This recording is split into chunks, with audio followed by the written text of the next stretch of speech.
യുഎഇയും Saudi അറേബ്യയും പോലുള്ള Gulf രാഷ്ട്രങ്ങൾ സ്വദേശീവൽക്കരണം ശക്തമാക്കാൻ തുടങ്ങിയിട്ട് ഏറെക്കാലമായി. സമാന പാതയിലേക്ക് ഒമാനും വരുന്നുവെന്നാണ് കഴിഞ്ഞ ദിവസങ്ങളിൽ പുറത്തുവന്ന വാർത്ത. തദ്ദേശീയരായ ജനങ്ങൾക്ക് കൂടുതൽ തൊഴിലവസരങ്ങൾ ഒരുക്കുകയെന്ന ലക്ഷ്യമാണ് സ്വദേശീവൽക്കരണത്തിനുള്ളത്. എന്നാൽ ഇന്ത്യയിലേക്ക് വരുമ്പോൾ ഒരു സംസ്ഥാനത്തെ ജനങ്ങൾക്ക് തൊഴിൽ സംവരണം ഏർപ്പെടുത്തുകയെന്ന നടപടിയിലേക്കാണ് കർണാടക സർക്കാർ ഇപ്പോൾ എത്തിയിരിക്കുന്നത്. സ്വകാര്യ തൊഴിൽ മേഖലയിൽ കന്നഡ സംവരണം ഉറപ്പുവരുത്താനുള്ള നിയമം കൊണ്ടുവരാനാണ് സർക്കാരിന്റെ പുതിയ നീക്കം.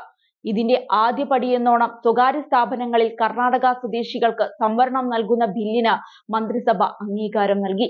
കർണാടകയിലെ വ്യവസായ സ്ഥാപനങ്ങളിലും മറ്റ് സ്വകാര്യ സ്ഥാപനങ്ങളിലെയും 50% മാനേജ്മെന്റ് പദവികളിലും 75% നോൺ മാനേജ്മെന്റ് ജോലികളിലും കന്നഡ സ്വദേശികളെ നിയമിച്ചിരിക്കണമെന്നാണ് ബില്ല് വ്യക്തമാക്കുന്നത്.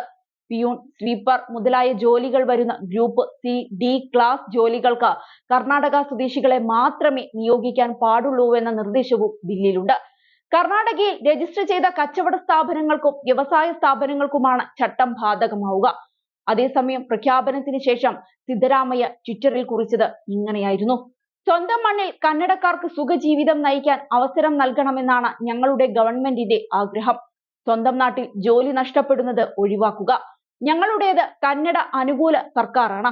ഞങ്ങളുടെ മുൻഗണന കന്നഡക്കാരുടെ ക്ഷേമമാണെന്ന് മുഖ്യമന്ത്രി സിദ്ധരാമയ്യ ട്വിറ്ററിൽ കുറിച്ചു. എന്നാൽ സർക്കാർ നീക്കത്തിനെതിരെ ശക്തമായ വിമർശനമാണ് വ്യവസായ മേഖലയിൽ നിന്നും ഉയർന്നത്. ഇതോടെ ഗ്രൂപ്പ് സി, ഡി വിഭാഗങ്ങളിൽ കന്നഡികർക്ക് 100% സംവരണം നിർബന്ധമാക്കുന്ന ബില്ലിന് സർക്കാർ അനുമതി നൽകിയെന്ന പോസ്റ്റ് എക്സിൽ നിന്നും സിദ്ധരാമയ്യ ഡിലീറ്റ് ചെയ്തു. സർക്കാരിന്റെ ഈ നീക്കം വിവേചനപരവും പിന്തിരിപ്പനുമാണെന്നായിരുന്നു Manipal global education service chairman Mohandas പൈയുടെ പ്രതികരണം. സർക്കാർ നീക്കത്തെ ദീർഘവീക്ഷണമില്ലാത്ത പ്രവൃത്തിയെന്നാണ് അസോചാം കർണാടകയുടെ സഹ ചെയർമാനും യുലുവിന്റെ സഹസ്ഥാപകനുമായ RK മിശ്ര വിശേഷിപ്പിച്ചത്. വിമർശനം ശക്തമായതോടെ വിശദീകരണങ്ങളുമായി വിവിധ മന്ത്രിമാർ രംഗത്തു വന്നു. വിഷയത്തിൽ വിശാലമായ കൂടിയാലോചനയും ചർച്ചകളും നടത്തുമെന്ന് കർണാടക IT മന്ത്രി പ്രിയാങ്ക് ഖാർഗെ വ്യക്തമാക്കി. തൊഴിൽ വകുപ്പാണ് ഈ നിർദ്ദേശം കൊണ്ടുവന്നത്.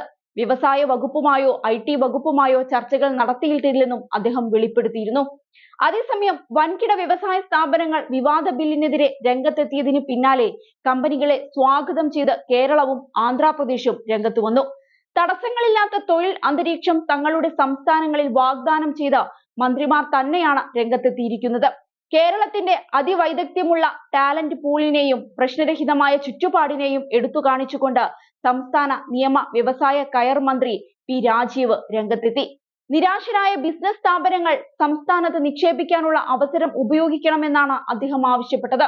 ജീവനക്കാരുടെ കഴിവും യോഗ്യതയുമാണ് റിക്രൂട്ട്മെന്റിന്റെ ഏക മാനദണ്ഡമെന്നും അദ്ദേഹം പറഞ്ഞു. Andhra Pradesh IT, electronics, human resource development മന്ത്രി നാരാ ലോകേഷും കമ്പനികളെ സ്വാഗതം ചെയ്ത് രംഗത്തു വന്നു. National association of software and service companies കർണാടകയിലെ വിവാദ ബില്ലിൽ ആശങ്ക ഉന്നയിച്ചിരുന്നു. നാസ്കോമിന് ആന്ധ്രയിൽ പ്രവർത്തനം തുടങ്ങാൻ തങ്ങൾ സഹായിക്കാമെന്ന് നാരാ ലോകേഷ് പറഞ്ഞു.